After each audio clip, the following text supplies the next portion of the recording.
नमस्कार, मैं हूं विवेक अग्रवाल।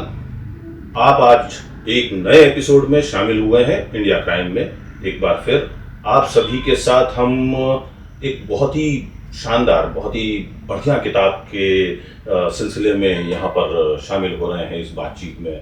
और ये किताब जो मेरे हाथ में है इस समय, इसका नाम है ब्लैक स्कॉर्पियन। नाम ही कुछ डराने वाला है ना, है भी कहानी वैसी ही, लेकिन ये कहानी अंग्रेजी में है पूरी की पूरी। बहुत जल्दी ही मेरा ख्याल है लेखक जो है इसको हिंदी में भी लेकर आएंगे, और हमारे जो हिंदी के पाठक हैं उनके लिए भी ये किताब बहुत जल्द हिंदी में उपलब्ध हो जाएगी। ब्लैक स्कॉर्पियन जो किताब है वो किसके ऊपर आधारित है, इसमें क्या कुछ कहानियां हैं और ये मुंबई अंडरवर्ल्ड के किस व्यक्ति को लेकर के लिखी गई है, उन सब चीज़ों के बारे में हम जानेंगे। सबसे पहले मैं आपका परिचय जो है इस किताब के जो लेखक हैं उन सबसे मुलाकात करवाता हूं। सबसे पहले मेरे दाहिनी तरफ जो मेरे साथ बैठे हुए हैं वो हैं केल्विन जोशुआ। बहुत ही ज़बरदस्त क्राइम रिपोर्टर रहे हैं और हमने एक साथ फील्ड में काफ़ी लंबे अरसे तक एक दूसरे का विरोधी बन के काम किया है, दोस्त भी रहे हैं, लेकिन जो फील्ड में हमारी आपस में प्रतियोगिता होती है वो तो हमेशा चलती ही रहती थी। और हमारे साथ हैं विजय शेखर जी, जो कि जी और तमाम बड़े बड़े चैनलों में इन्होंने बहुत महत्वपूर्ण भूमिका अदा की है। और साथ में हैं मिस्टर राजू संथानम, हम सबसे वरिष्ठ सीनियर और हम लोगों के लिए प्रेरणा स्रोत भी। और जी के बहुत ही शुरुआती दौर में जब आप एग्जीक्यूटिव एडिटर हुआ करते थे तो आपके साथ कुछ समय जो है बतौर फ्रीलांसर या कुछ चीज़ों में इनके साथ सहयोग करने का मुझे भी मौका मिला, और इनसे बहुत कुछ इलेक्ट्रॉनिक मीडियम की बातें मुझे सीखने को मिली, क्योंकि तब तो मैं प्रिंट इंडस्ट्री में था, मैं एक अखबार में काम किया करता था। तो हमारे वक्त के तीन जनरेशन के तीन दिग्गज हमारे साथ में इस समय हैं। और ये जो किताब है ये किताब इन लोगों ने लिखी है और अब ये जो है स्टैंड पर आ गई है। बहुत शानदार किताब है। मैं इसको अभी तक आधा ही पढ़ पाया हूँ हालांकि, लेकिन मैं ये सोच रहा हूँ कि जब तक ये किताब पूरी ना हो मैं सोना और खाना अपना कुछ समय के लिए मुलतवी कर सकता हूँ। सबसे पहले मैं चलता हूँ राजू जी के पास। राजू जी, आप तो दिल्ली में रहे, इतने सालों तक आपने चैनल में जो काम काज सारा संभाला, इलेक्ट्रॉनिक मीडियम आपने काफ़ी अच्छे तरीके से हैंडल किया। अब ये किताब की दुनिया में आपके और बाकी आपके साथ में दोनों लेखकों के आने की वजह क्या बनी? हमने सोचा कि भाई ये जैसे केल्विन है, इतने सालों से, थोड़ा सा माइक आप ऊपर सालों से उन्होंने हाँ क्राइम कवर करते थे जी, और विजय भी यहाँ के हैं, चीफ ऑफ ब्यूरो रहे जी के। तो हम तीनों बात कर रहे हैं कि ऐसा कुछ अभी तक जितने भी क्राइम स्टोरीज आए, आपने तो खैर बहुत ज़्यादा काफ़ी करें, तो हमने कहा एक second person account normally through police officers, है ना, क्या हम कुछ ऐसा कुछ कोशिश करें कि भाई ये कोई इंसाइडर अकाउंट जो अंडरवर्ल्ड में था। तो अचानक हमें somebody like किशोर भाई मिल गए और फिर उनका नाम सुना और केल्विन ने उनको ढूंढ निकाला, बात करा, और it's a fascinating story of Kishore भाई। इट इज मतलब ये स्टोरी जो है अंडरवर्ल्ड के बारे में कम है और उनका जो ल्योर ऑफ अंडरवर्ल्ड जैसे घुसे और वापस आए, इसलिए इसका टाइटल ये है कि टू हेल एंड बैक। और उनका जो लाइफ, उसके बारे में लोग और विस्तार से बात करेंगे, लेकिन उनको जाना था आईएएस और ऐसे उनके जो बैकग्राउंड है, हाँ, एयरफोर्स में जाने की तैयारी थी। उनके फादर जॉइंट सेक्रेटरी एक्सप्लोजिव्स थे। तो ऐसे आदमी, दैट इज व्हाट फैसिनेटेड अस कि ऐसे आदमी को कैसे ल्योर ऑफ द अंडरवर्ल्ड कैसे मिले। सो उनका बैकग्राउंड गवर्नमेंट सर्वेंट थे, his brother was an engineering student. तो फिर हम मिले, बात करें, and we found a fascinating story. Kelvin और बताएंगे आपको, केल्विन और विजय, इसके बारे में। This is how it happened.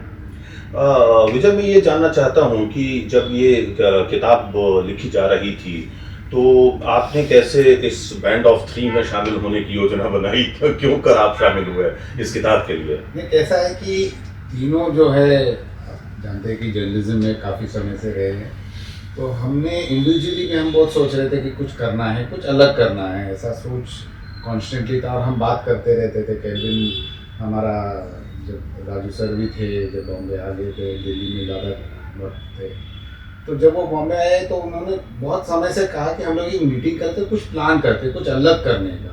Normally देखो कैसा है कि अंडरवर्ल्ड के ऊपर किताबें लिखी गई है और कुछ हम सोच रहे थे कि हम कैसे अलग रहेंगे। तो केल्विन ने जो सब्जेक्ट है, प्रोटैगनिस्ट है, उनको हमको बताया कि इस तरह का एक आदमी है, वो शायद इंटरेस्टेड होंगे अगर हम बात करें। तो बैठ के हमने कुछ रिसर्च भी किया कि ये आदमी का लाइफस्टाइल कुछ अलग है, कुछ नॉर्मली जैसे हम देखते हैं कि अंडरवर्ल्ड के लोग हैं वो हटमेंट कॉलोनी से आते हैं या कोई गरीब खानदान से आते हैं, ये तो अच्छा गुड फैमिली से है, उसका फादर IAS UPSC सब पास करके गए थे। तो ये सब्जेक्ट थोड़ा सा इंटरेस्टिंग लग रहा था हमको, तो हम लोग काफ़ी डिस्कस किए उनको मिलने से पहले। और जब हम मिले और उसके बाद, जैसे राजू सर ने भी कहा कि मिलने के बाद जैसे हम इंटरव्यू करने लगे उनके, तो जो स्टोरीज हम जानते थे, या केल्विन भी इतने साल जर्नलिज्म किया इन क्राइम, बहुत अलग बात निकल के आया इसमें। और जो इनसाइडर स्टोरी है वो जब सामने आते, क्योंकि जितना भी हमने देखा है कि पुलिस वर्जन होते हैं, हम एज अ रिपोर्टर भी हम लोग जब कवर करते थे, पुलिस एक स्टेटमेंट देते थे कि ये अंडरवर्ल्ड के आदमी को मारा गया है, इस तरह का जो वन साइडेड होता था, हमको पता नहीं चलता था। वो तो बाद में जब ये पीनट सेलर मारा गया तब पता चला कि भाई ऐसा होता है। हाँ, तो हमको Khwaja Yunus was not peanut हाँ, वेंडर, वो जावेद फावड़ा था। जावेद फावड़ा। तो इस तरह के जब स्टोरीज निकल के आया तो हमने ले से कि एक और एक वर्जन है जो हमको मिलता ही नहीं है। बिल्कुल सही है। तो जब किशोर भाई से हम जब मिले और उनका इंटरव्यू करने लगे तो हमको एक अलग वर्जन मिला जो that is from the criminal side. और हम कुछ ग्लोरीफाई नहीं कर रहे क्राइम को, या उनको भी हमने कहा कि भाई don't glorify your work, just be frank कि भाई आप इसमें घुसे कैसे और आप इससे निकले कैसे। Don't make yourself a hero and just tell it as it is. So ये जो स्टोरी निकल के आया है इसमें बुक में, आप पूरा पढ़ लोगे आपको समझ में आएगा कि we have been very truthful to the subject, not so much to the protagonist, क्योंकि उनकी जो स्टोरी है हमने उनके शब्दों में ही लिखा है। तो उनका जो एक्सपीरियंस रहा है उसको न ग्लोरीफाई करते हुए हमने उसको, तो this was a joint effort जो हम लोग सब मिलके अपना ब्रेनस्टॉर्मिंग करके, क्योंकि कहानी तो मिल जाती है लेकिन उसको फिर पेश कैसे करें वो सबसे बड़ा चैलेंज है। हाँ, क्योंकि आप लोगों ने कहानी भी इसीलिए फर्स्ट पर्सन में लिखी है बिल्कुल कि व्यक्तिगत रूप से वो अपनी कहानी खुद कह रहे हैं। नॉर्मली होता यह है कि एक लेखक जब कहानी लिखता है तो अपने लेंस से लिखता है, पर आप लोगों ने फर्स्ट पर्सन में लिखी है ताकि वो कहानी और ज़्यादा बेहतर तरीके से लोगों तक पहुंचे और उनको ज़्यादा ऑथेंटिकेटेड। इसलिए हमें कम से कम 6 महीने लगे, 5-6 महीने लगे उनके साथ बैठ के बात करते रहे कि भाई we don't want to be misquoted, you know, we don't want हमने to be वेरीफाई भी किए। हाँ, ऐसा नहीं कि नहीं, उन्होंने जो बोला वेरीफाई नहीं किया, ऐसा नहीं। These two fellows were crime reporters at that time. भाई क्या है, ऑथेंटिकेट करो क्या है, हाउ मच इज 19-20 भी ठीक है, तो at least this version is there of an incident. There are fascinating accounts Chhota Rajan का, जो certain things which have not yet come out. तो बुक पढ़ेंगे तो उसमें और डिटेल में। तो मैं केल्विन आपके पास आता हूँ। केल्विन, मैं ये समझना चाहता हूँ कि सबसे पहली चीज़ तो ये, आप तो सीजन क्राइम रिपोर्टर हैं और हम लोगों के वक्त के सबसे बेहतरीन क्राइम रिपोर्टर्स में से एक हैं, और किताब लिखने के मामले में इतनी देरी क्यों? क्योंकि कुछ हम भी बिजी रहे अपने कामों में, बाद में कुछ मिले नहीं, फिर हम तीनों मिले तो सोचे किताब तो लिखना चाहिए। क्राइम के ऊपर इतना एक्सपीरियंस है, 20-25 साल के ऊपर हो गए, हमें थ्रेट भी रहा, पुलिस प्रोटेक्शन भी रहा, छोटा शकील बोला मार दूंगा, सबसे धमकी रहा, तो सोचे बाद में मिली एक ऑथेंटिसिटी लगी। क्योंकि हमने सब देखे कि कोई समझो पुलिस ऑफिसर का वर्जन है, कोई इन्फॉर्मर का वर्जन है, बट यहाँ पर हम देखे कि एक आदमी उसमें दूसरा हुआ था, और उसमें हमने ये सोचा कि इसका वर्जन पहले ढूंढे, मतलब क्या क्या बोलता है, वेदर इट इज़ करेक्ट और नॉट, ये हमें पता नहीं था। तो फिर हमने वेरीफाई किया, बहुत जेन्युइन था। और काफ़ी टाइम पहले जब वो अंदर जेल में भी था तो मैंने उस वक्त भी बात करके 1-2 स्टोरीज भी डाली थी जो हमारे सोर्स मतलब मिला के हमने किया उस वक्त। तो चलो उसके बाद हमने डिसाइड किया कि नहीं, ये बुक अच्छा बनेगा, because it is right from horses mouth. फिर हम तीनों ने बैठ के डिस्कशन किया, बोला ठीक है, जेन्युइन लगा, एंड तो उसके बाद हमने नाम भी दिया हेल एंड बैक, मतलब आप हेल में घुसे, और उसको जाने की ज़रूरत नहीं थी, मतलब कंफर्टेबल। अभी उस वक्त हमारे टाइम में आपको भी पता है कि अंडरवर्ल्ड में जाना मतलब एक शान होती थी। कोई भी शूटर आता था, अब देखिए माया डोलस और बाकी भी कुछ शूटर थे, सिर्फ ग्लैमर के लिए जाते थे।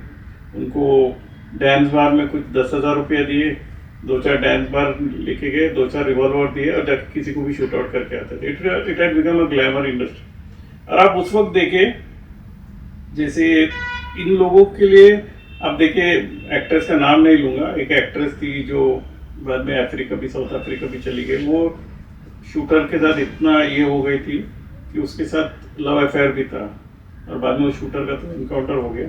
तो उस वक्त ये लोग ये सोचते थे कि हम बहुत बड़े हैं। जिस शूटर की बात कर रहे हैं उसका तो नाम ले सकते हैं आप। ठीक है, वो बात पे लेकिन ना, आप तो जानते जब हो, उस पर पुस्तक लिखेंगे तो पुस्तक उसका नाम लिखेंगे, लिखेंगे। उसका नाम लिखेंगे।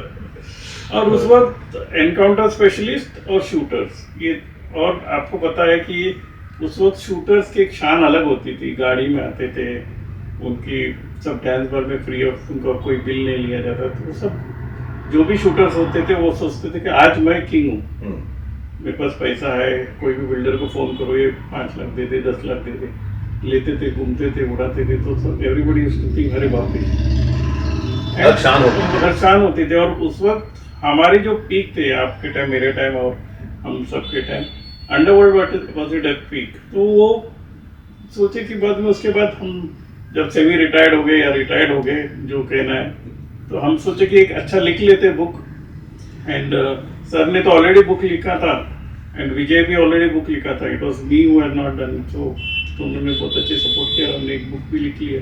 अच्छा, ये बताइए कि किशोर गरकापट्टी अलायस ब्लैक स्कॉर्पियन, इनको आपने खोजा कैसे, या अपने जो फील्ड डेज थे तभी से आप इनको जानते थे, क्या मतलब? मैं इनको पहले से जानता था, ये जब जेल में भी थे तो 1-2 बार बात हो चुकी थी मेरी, और अच्छा सोर्स भी था। इज अ गुड, मतलब कुछ अगर समझो ऑथेंटिसिटी चेक करना तो इन्फॉर्मेशन भी देते थे। और तब वक्त उनका मुझे एक मालूम था, जब जे शूट आउट में था, ये इनका दिमाग के वजह से वो शूटर्स बाहर आए, इसका इन्होंने सजा भी काट लिया है कि इन्होंने वो सूर्य राव उनको लाल बत्ती गाड़ी भेजी, नहीं तो वहाँ पर इतने, आप तो कवर कर रहे थे, हम भी कवर कर रहे थे, वहाँ से शूटर निकलना कितना मुश्किल हो गया था। तो वो जो लाल बत्ती गाड़ी है, that present the brain behind this, से शूटर्स बाहर आए, वरना वो इतने फंसे पड़े थे कि उनको वहाँ से निकलना नामुमकिन हो गया, because it was a question of Maharashtra police, how the shooters came and shot at J and then they fled also. तो वो इंसिडेंट भी, और दूसरा क्या है, एक एक इंसिडेंट ऐसा हुआ है जैसे हमने अभी तक पढ़े हैं किताब में, अरे उधर दुबई में मीटिंग में हुआ तो ऐसा हो गया होगा। बट जो आदमी प्रेजेंस है उसका वहाँ पर बोलना फ्रॉम द हॉर्सेस माउथ हमारे लिए बहुत ऑथेंटिक है, and it will be a change for everybody. जैसे राजन दाऊद ब्लास्ट के बाद अलग हुआ, ऐसा नहीं है, राजन पहले से अलग हुआ, ये सभी जानते हैं। बहुत सारा मीडिया तो अभी भी वही चला था कि 93 ब्लास्ट के बाद ही वो, हाँ, मतलब अलग हुआ। लोगों ने हमेशा से इसी चीज को पोर्ट्रे किया है कि दाऊद और छोटा राजन का जो अलगाव है उसके पीछे 2 मुख्य वजह रही, एक बमकांड और दूसरा हिंदू मुसलमान का डिवाइड, लेकिन कहानी कुछ और ही है। तो आप क्या हमारे दर्शकों को ये बताना चाहेंगे कि वो असल वजह क्या थी जो आपने किताब में दी है? असल वजह ये थी कि दाऊद के जो 2-3 शूटर्स है,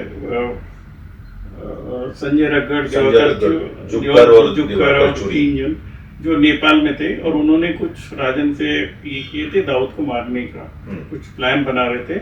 और जहाँ पर वहाँ वो सावंत भी था, पूरा नाम सावंत का सुनील सावंत साउतिया भी था।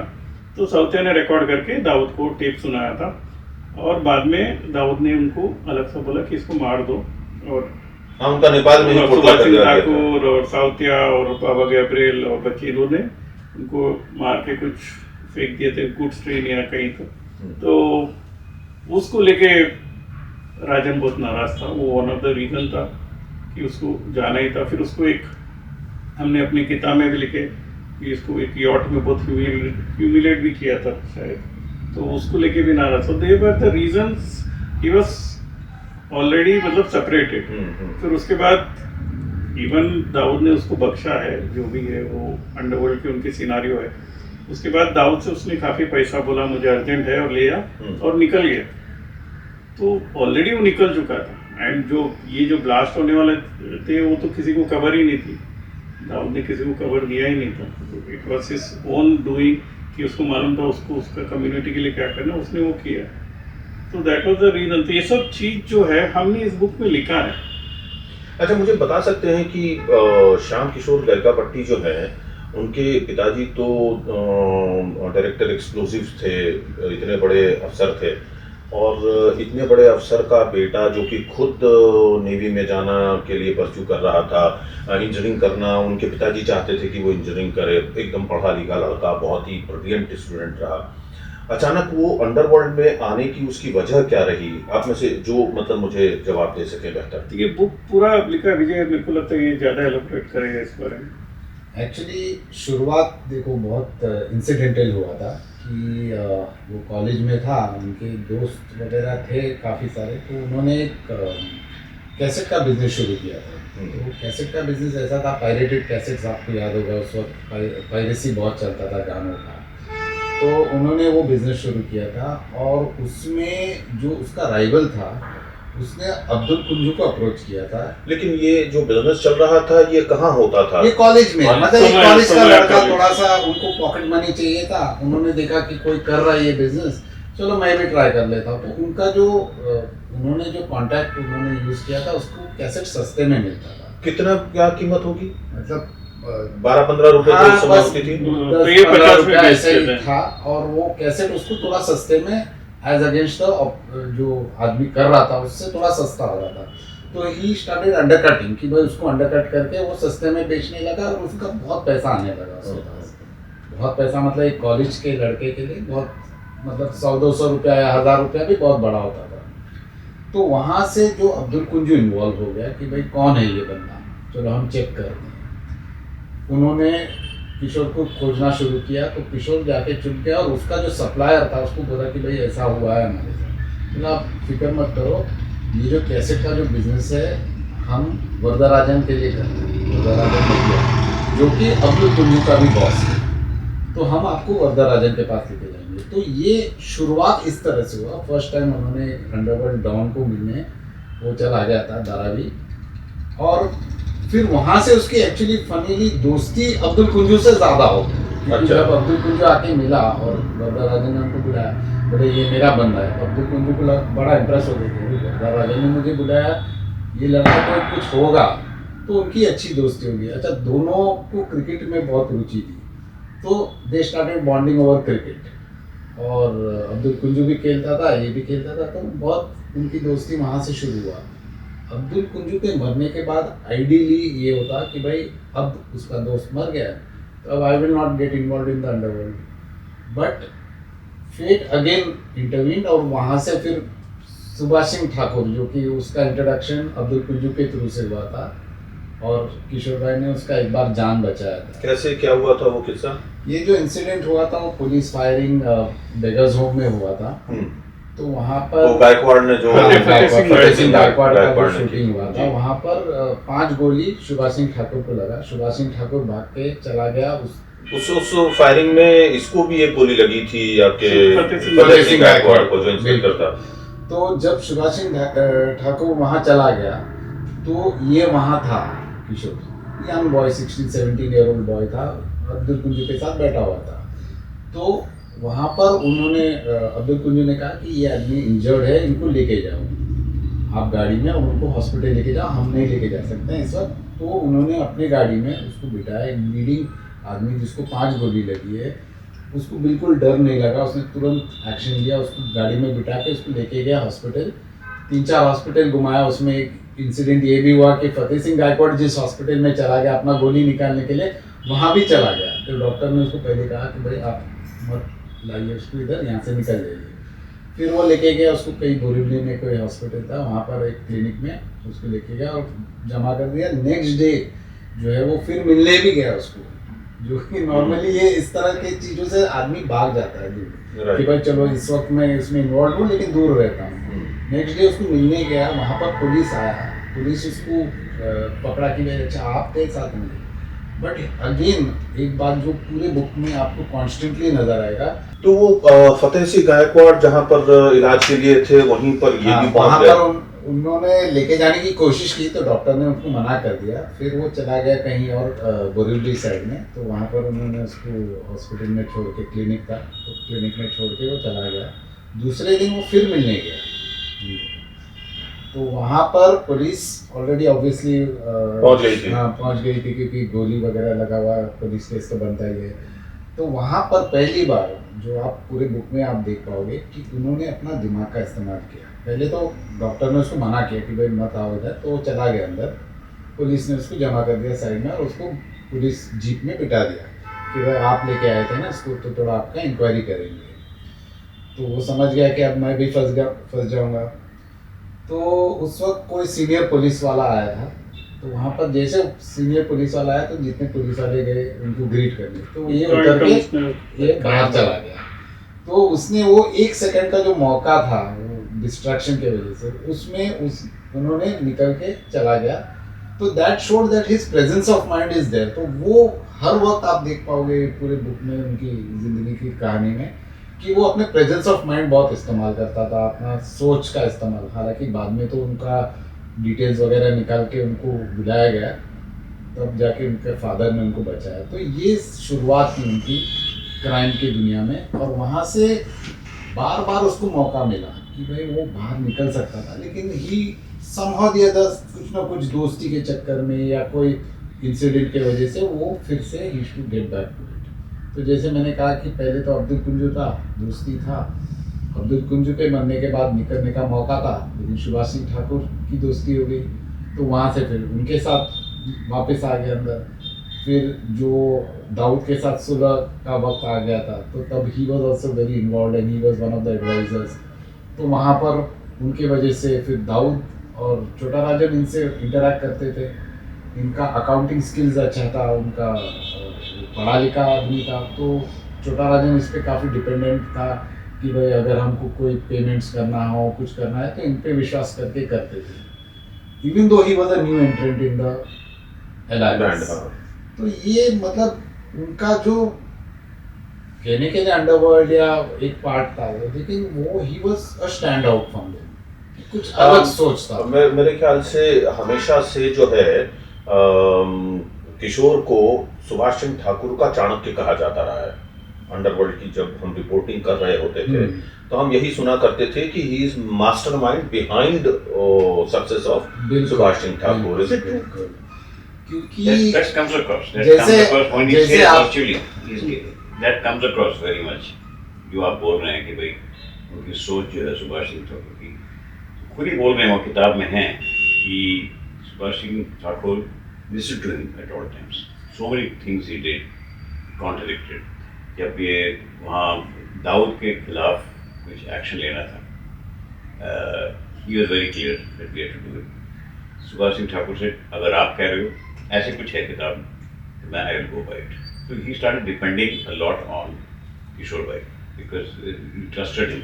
He trusted him more than Dawood. ये भी चीज एक जगह पे सामने आती है कि जब दाऊद इब्राहिम के लोगों को मारने के लिए बैच 93 की जो बैंड ऑफ एनकाउंटर स्पेशलिस्ट जो है वो तैयार हो गई थी और अरविंद ईनामदार जो हैं उनको जॉइंट सीपी क्राइम लेकर के आ गए थे, तो इन लोगों के ऊपर भी हिट शुरू हो गई थी।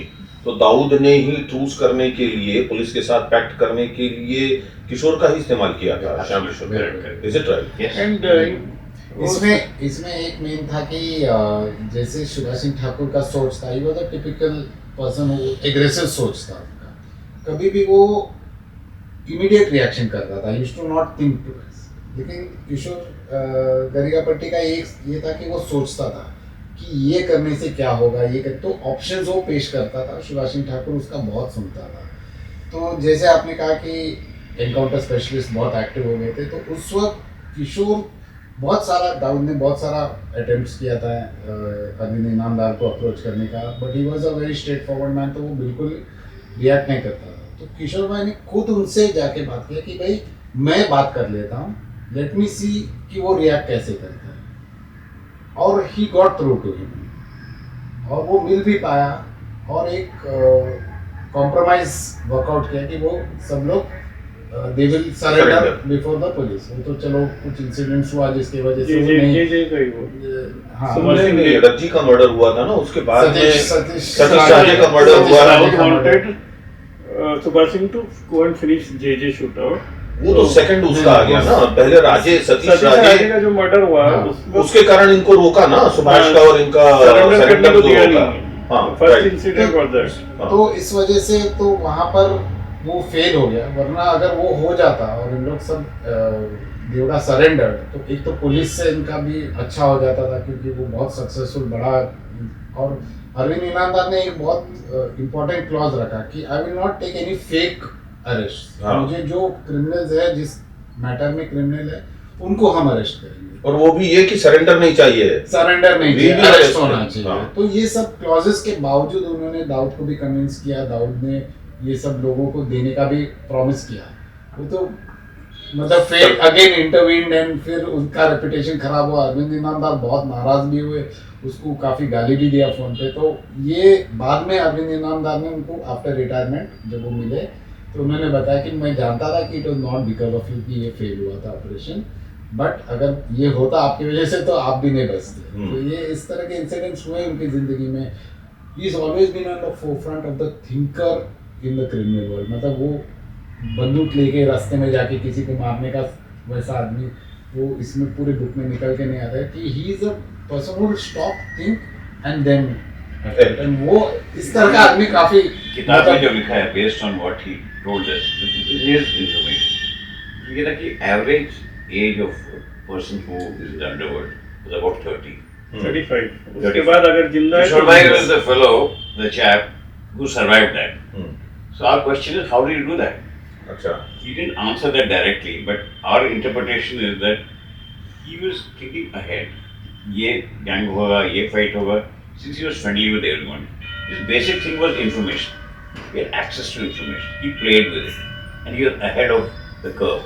जो हिंदी में मैं समझाऊं कि अगर जो होने वाला घटना है उसके सामने, उसके आगे से घुमाने पे ये होने वाला है, तो ही विल पतली गली से चलेंगे। और अगर देखा जाए तो किसी एक गैंग का वो एफिलिएशन उसका कांस्टेंट नहीं रहा था। मतलब वो काफी सारा गैंग से मूव किया है।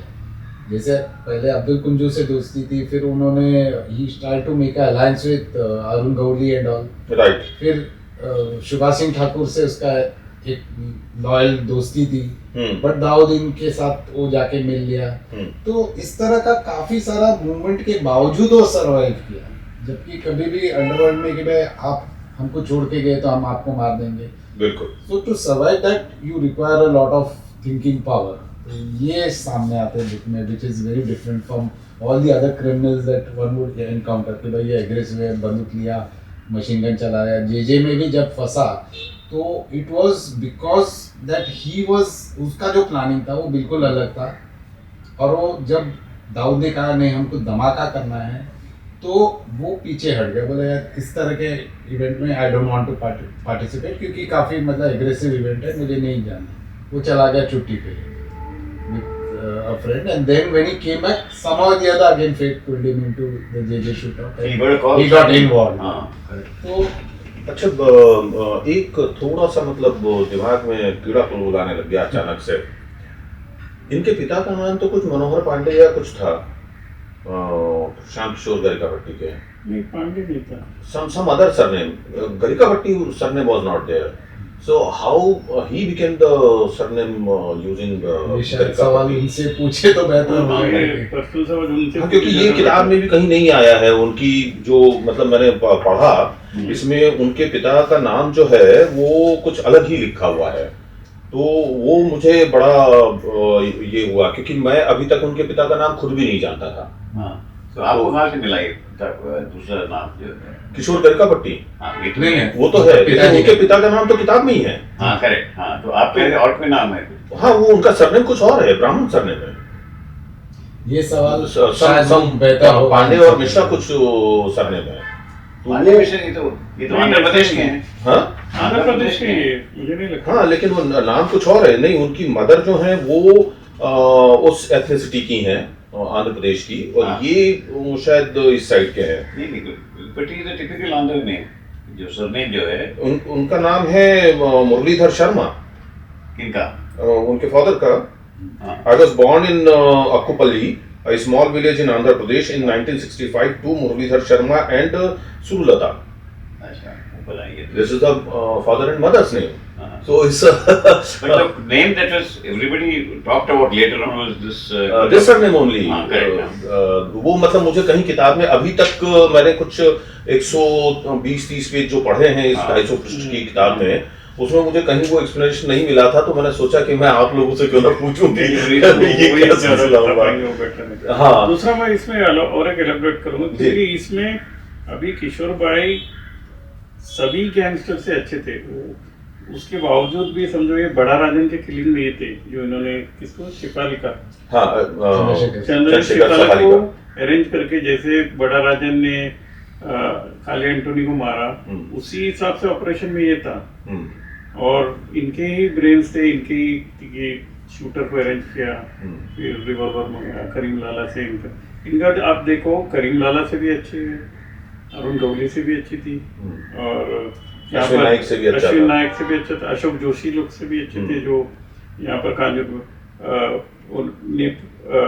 बांडुप में बहादुर थापा। तापा उनसे भी अच्छा था, उनके पास ही बैठते थे किशोर। आप देखो इनके दाऊद से भी अच्छे थी, और डोंगरी इलाका में भी सबसे अच्छे थे, तो वर्धा राजन से भी अच्छा था। तो ऐसा कौन सा गैंगस्टर नहीं था जिनके साथ इनका अच्छा नहीं था, उसके बावजूद एक किसी की राइवलरी भी नहीं है। आप पुराने अंडरवर्ल्ड देखो, इवन आप एनकाउंटर स्पेशलिस्ट देखो, अगर ये अच्छे हैं तो राजन गिरोह के मारते थे, वो अच्छे हैं तो दाऊद गिरोह के मारते थे। तो ये तो इवन पुलिस ऑफिसर्स में भी था, बट ये सबसे अच्छा होने के बावजूद भी जिंदा रहा। इसी कारण जिंदा रहा शायद, कि सभी से अच्छे हैं। हाँ, सभी से But अच्छे। सभी से अच्छे बहुत ये लोग थोड़ा सा थे। मुश्किल है ना क्रिमिनल वर्ल्ड में, ये सब थोड़ा मुश्किल है कि या तो ब्लैक आप एंड इसके व्हाइट, या इनके साथ हो हमारे नहीं तो उनके हो। साथ, है ना। हाँ, मतलब जो मेरे साथ नहीं वो मेरा दुश्मन वाली कहानी होती है ना Correct, अमूमन। correct। लेकिन समटाइम ये भी होता है कि एक व्यक्ति का ट्रस्ट इतना बड़ा होता है Correct, कि हर व्यक्ति उसके ऊपर ट्रस्ट करता है। जैसे कि हम लोगों की रिपोर्टिंग डेज में भी ये चीज हमेशा रही है कि जब मैं रिपोर्टिंग किया करता था तो मेरे ऊपर कोई लेबल नहीं था। तो मैं दबड़ी चौल में भी जा रहा हूँ, मैं डी कंपनी के भी लोगों से बात कर रहा हूँ, अश्विन नाइक, अमर नाइक के गैंग के लोगों से भी बात कर रहा हूँ, मैं और भी तमाम दुनिया भर के जो अदर स्प्लिंटर गैंग्स हुआ करते थे उस समय, मनचेकर, ये वो सब, और हम लोग सबके खिलाफ छापते थे। उसके बावजूद हम लोगों को थर्ड पास ऑन नहीं होती थी, तो उसका कारण सिंपली यही होता था। ये वो तो जर्नलिस्ट बात कर रहे हैं। हाँ, हम तो लेकिन gangster है- वाले हैं। लेकिन गैंगस्टर्स का भी वही चीज होता है कि या उनके जो कंड्यूट्स होते हैं या जो उनके फाइनेंसर्स होते हैं, मैंने कुछ एक फाइनेंसर्स ऐसे देखे हैं मारवाड़ी एंड गुजराती मतलब बैकग्राउंड के खास तौर से, कि उनके पास में कोई भी आएगा उसको फंड कर देंगे। और ये लोग भी उस वक्त इतने ईमानदार हुआ करते थे कि वो पैसा जो इन लोगों ने फंडिंग में लगाया है इनको वापस देते थे।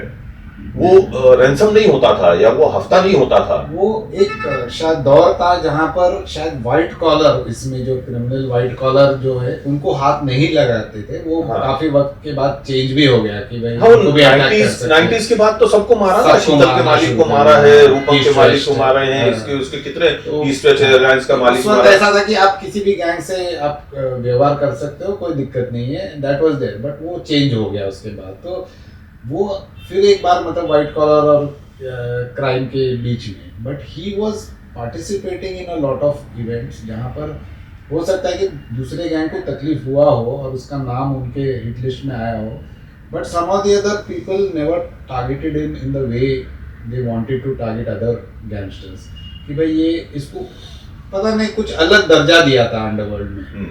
तो he was never a don, जो क्लेम करते नहीं कि मैं डॉन था या कुछ था। He was very good with certain, जितने भी बड़े लीडर्स आज भी अगर मतलब वो उस वक्त जब भी वो किसी को फोन करता वो मिल लेते थे उनसे। जब ये दाऊद का और यहाँ के गैंग्स के जो सुलह के टाइम में he was one of the main people जो प्लान कर रहा था कि हम क्या करना चाहिए, हमको क्या कैसा, सबका ओपिनियन लेकर। शिवराज सिंह ठाकुर, काफी लोग शायद इसमें खुश नहीं थे कि भाई हमको करना चाहिए नहीं करना चाहिए, but he was one of the people looked up to कि भाई आप बताइए क्या होना चाहिए. तो I would say that he was a kind of a brain in lot of the events, but never taking participating directly in shootouts or never participating in gang war in that sense. तो ये उनका जो book में निकल के आ रहा है कि somebody अच्छा, like a master. मुझे क्या एलाबोरेट करेंगे कि वो जो करीम लाला और दाऊद के बीच में दो ट्रूस हुए थे, है ना, दो समझौते हुए थे. एक पहला समझौता दाऊद के घर में हुआ था, दूसरा समझौता मक्का में हुआ था, जो जिनाबाई खबरी की क्या नाम उनके सदारत में या उनके कहने पे हुआ था. तो किताब में एक सिलसिला आता है कि करीम लाला और इनके लोगों का व्हाइट हाउस में ही एक ट्रूस हुआ था और वो पहला ट्रूस था. तो उसको मुझे थोड़ा सा एलाबोरेट करके बताएंगे हमारे दर्शकों के लिए कि वो कैसे हुआ था, क्या हुआ था, उसमें क्या आउटकम आया था, और श्याम किशोर गरिकापट्टी की उसमें क्या भूमिका थी. देखो, श्याम किशोर गरिकापट्टी का इधर उनका एक सलीम नाम का कोई रशीद नाम का ऑयल टैंकर वाले के साथ बिजनेस था. उनका कुछ अनबन हुआ था कुछ बिजनेस के चक्कर में, और करीम लाला से रशीद का बहुत अच्छा था. तो इसी बहाने इनका छोटा राजन से भी अच्छा था. तो उन्होंने बोला कि वहाँ आ जाओ, सब सेटलमेंट कर लेते. इनका और उनका राइवलरी काफ़ी बढ़ गया था, और उन्होंने बार बार करीम लाला को कंप्लेंट किया था राशिद ने. और करीम लाला का मुझे लगता है खालिद पहलवान या कौन था वो जो इजाज लकड़ा वाला जो इसका क्लोज था करीम लाला का, वो बोला कि फिर वहीं मिलते. नहीं तो राजन ने इनको बुलाया, लेकिन राशिद जाके कंप्लेंट किसको तो कर रहा था. राशिद तो इन्हीं को कर रहा था ना, करीम लाला को कर रहा था. बट करीम लाला का एक और एक राइट हैंड मैन था, हाँ मुझे याद नहीं आ रहा, इजाज लकड़ा वाला या मुझे लगता है कोई दूसरा. तो वो तो फिर वहाँ बुलाया, और वहाँ पर दाऊद जैसा ऐसा प्रोमिनेंट जो, तो वहाँ पर कुरान कॉम्प्रोमाइज कर रहे थे, जैसे करीम लाला और दाऊद का भी कुरान पर हाथ लेकर साथी में बोला तुम्हारा भी कर लेंगे. लेकिन फर्स्ट टाइम आप सोचो एक यंगस्टर इतना बोल्ड कि कुरान पे जब हाथ रखना है तो ये मना किया कि मैं हिंदू हूँ, मैं कैसे कुरान पे आते. एंड बोलते हैं कि वहाँ पूरा साइलेंट हो गया. इन्होंने बोला कि कौन क्या दाऊद के खिलाफ कौन क्या बोला, और वो भी दुबई एरिया में, उसके घर में आप शेर की बात में बैठ के शेर मैं नहीं करूंगा क्योंकि मैं हिंदू. तो दाऊद तभी इतने बड़े, एक तो गैंगस्टर है लेकिन बिजनेसमैन भी रहा है, उसने तुरंत उसको पकड़ लिया, बोला ठीक है इसके बिहाफ में मैं कर लेता हूँ. तो उसके बिहाफ में उसने कुरान पे हाथ रखे, बोला कि आगे से ही नहीं हुआ. हालांकि आगे क्या हुआ वो तो बात की बात है, जो हमने बुक में भी लिखा है, लेकिन इसने वो डेयरिंग किया, और उसके बावजूद भी सबसे अच्छे टर्म्स में. आप मुझे इसकी मतलब इसके लिए इसको एनकाउंटर स्पेशलिस्ट प्रदीप शर्मा ने इसका नाम ब्लैक स्कॉर्पियन दिया है. अच्छा, तो ये नाम प्रदीप शर्मा ने दिया है. लेकिन मैं आपको एक बहुत मजेदार बात बताना चाहता हूँ कि मेरे पास में श्याम किशोर गरिकापट्टी की जो जीमेल की आईडी है वो blackscorpion@gmail.com ही रही है. अच्छा. हाँ, वो उस ईमेल आईडी के जरिए मेरे साथ संपर्क में रहे हैं, और मेरे अपने ईमेल आईडी में उनके पुराने वो ईमेल्स आज भी आपको मिलेंगे. तो ये मतलब एक अलग सी चीज मेरे सामने आ रही है कि ये नाम प्रदीप शर्मा ने दिया है. ये भी प्रोमिनेंट गैंगस्टर थे, और इसी के भी एनकाउंटर के लिए सब पीछे पड़े थे. बट इनके जो शातिर खोपड़ी है उसके वजह से ये बचे. मतलब इट इज स्मॉल इंटेलिजेंस. पहले फोन टैपिंग होता था, एक इन्फॉर्मर नेटवर्क होता था टिपिकल, जो इसको फॉलो करो. तो ये सिर्फ सब चीज को अवॉइड करके आप बचना. उस वक्त एक 506 पार्ट 2 का भी केस होता तो एनकाउंटर हो जाती थी, बोलता था ये गैंगस्टर है, उसमें ये बचना इट वाज मतलब एक बोलते हैं ना एक ब्लेस्ड है या बोलते कुछ समझ में नहीं आता ये बचा कैसा है वैसा. तो इसके लिए इसको टाइटल दिया गया ब्लैक स्कॉर्पियन. अच्छा. Who can sting, who can operate smoothly, who is got all the brains, can survive. अच्छा. तो इनका आपने जो है ना दो पक्ष रखे हैं किताब में. एक तो इनका जो है पूरा का पूरा अंडरवर्ल्ड में जाना, अंडरवर्ल्ड में काम करना और अंडरवर्ल्ड से बाहर निकलना. दूसरा एक पक्ष जो है वो इंसानियत का, मानवता का, उनकी मतलब ह्यूमन स्टोरी जिसको कहते हैं, उनकी फैमिली की जो कहानी का कुछ हिस्सा इसके अंदर निकल करके आता है.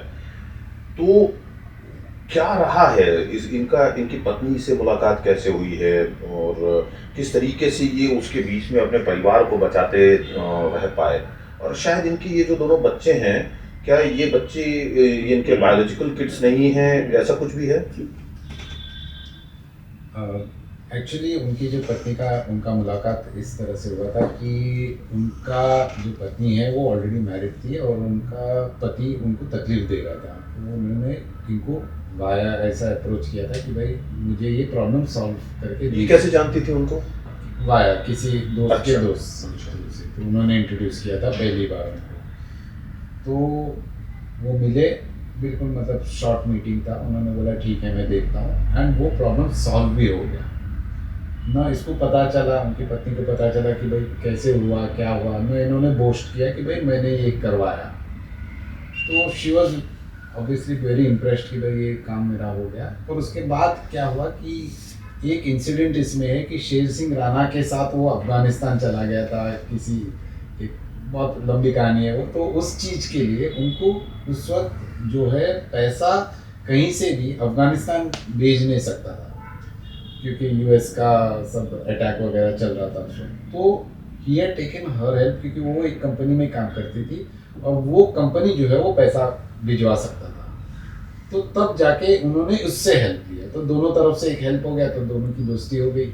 उसके बाद मिलना जुलना, क्योंकि वो दुबई में काम करती थी तो वहाँ मिलना जुलना होता।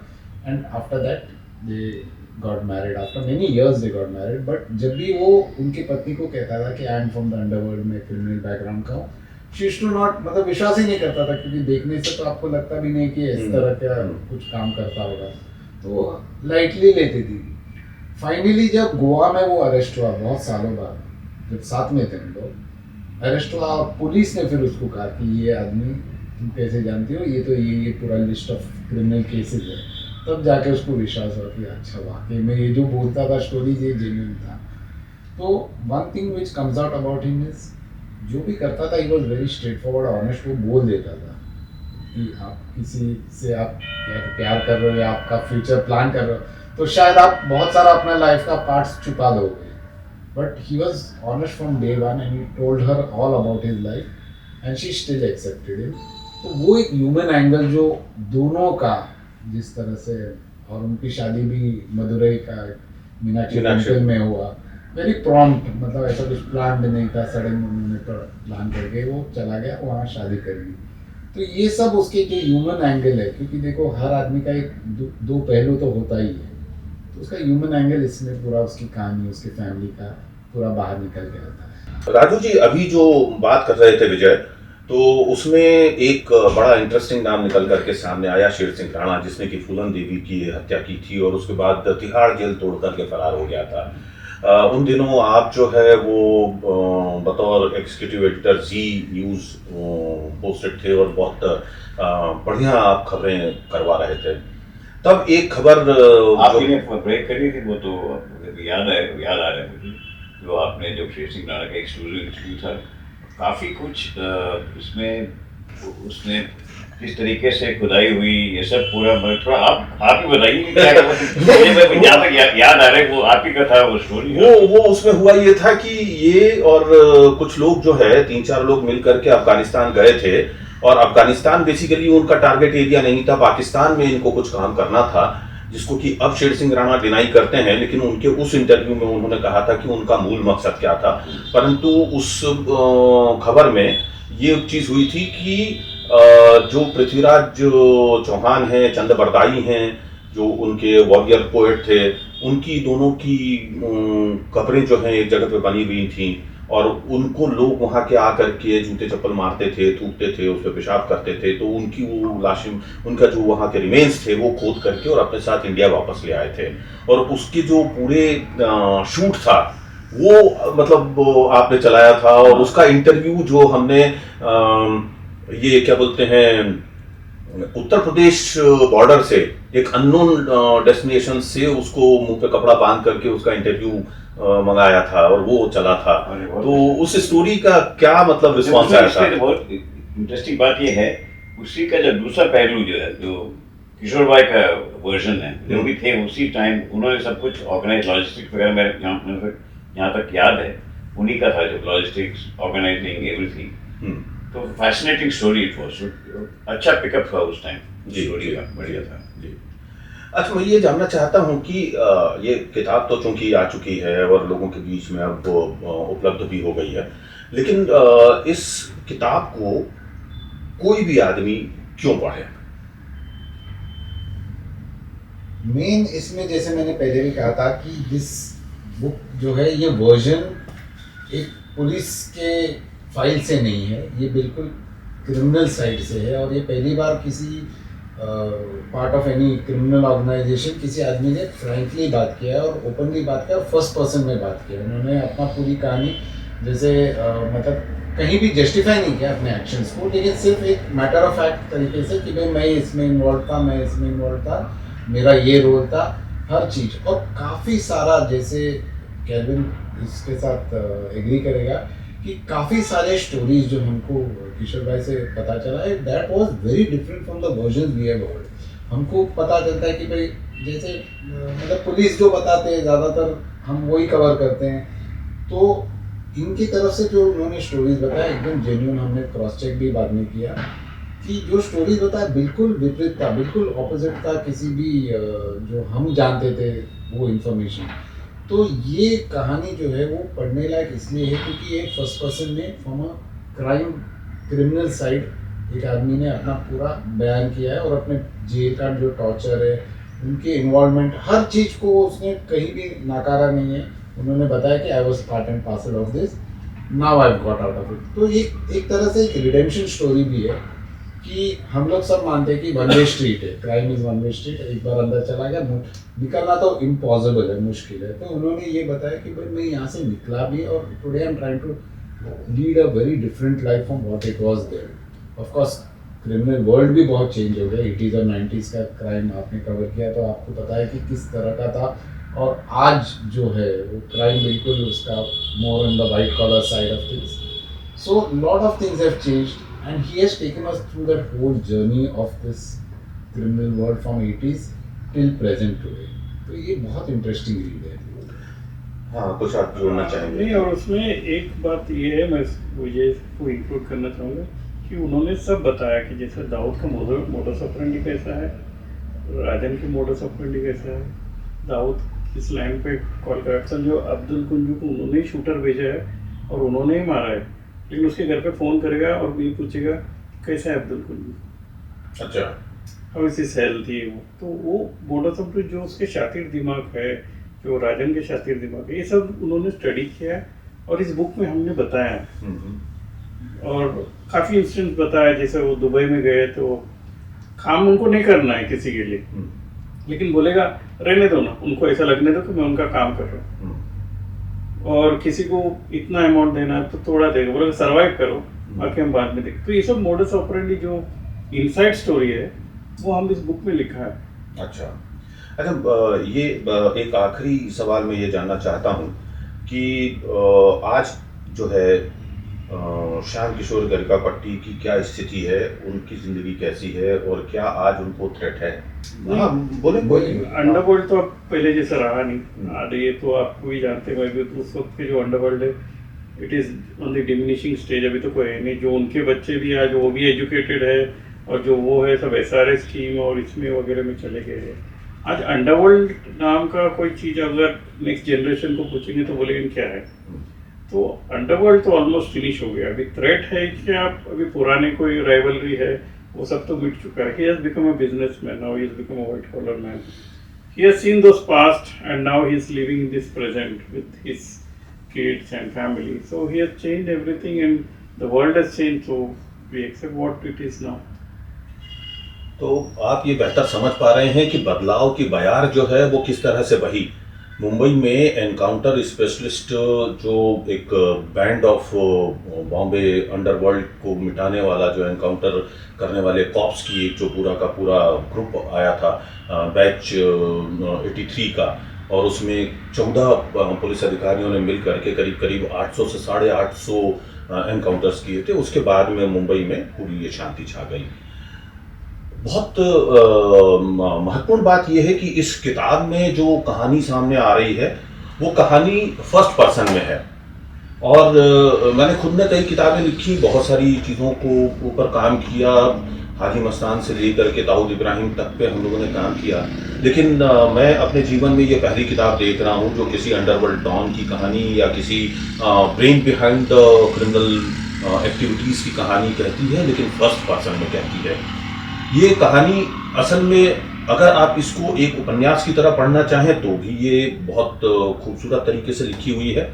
और सबसे बड़ी बात यह है कि ये बहुत ऑथेंटिकेटेड है। मुझे भी बहुत सारे नए फैक्ट्स इसमें मिल रहे हैं जो कि मेरी भी नज़र में कभी नहीं आए या मेरी भी जानकारी में नहीं आए। इसलिए ये पढ़ करके मुझे बहुत ज़्यादा खुशी हो रही है। और मेरे तीनों साथी, राजू जी को तो साथी नहीं बोलना चाहिए, ये तो हमारे वरिष्ठ हैं, तो बावजूद इसके साथी इसलिए कह रहा हूँ क्योंकि उस वक्त साथ में थोड़ा वक्त काम करने का मौका मिला। तो हम लोगों की नज़र से जब ये चीज़ गुजर रही है तो आप लोगों को भी इस किताब के साथ में जाना चाहिए, पढ़ना चाहिए। और बहुत जल्द मैं आप लोगों से अलग अलग एक फ़ोन इन इंटरव्यू करूंगा जो कि आप लोगों को हम मेरे पॉडकास्ट पे अलग से सिर्फ सुनाई देगा, दिखाई नहीं देगा, क्योंकि हम एक नई धारा शुरू करने जा रहे हैं इसके बाद में, जिसका नाम होगा फ़ोन इन इंडिया क्राइम।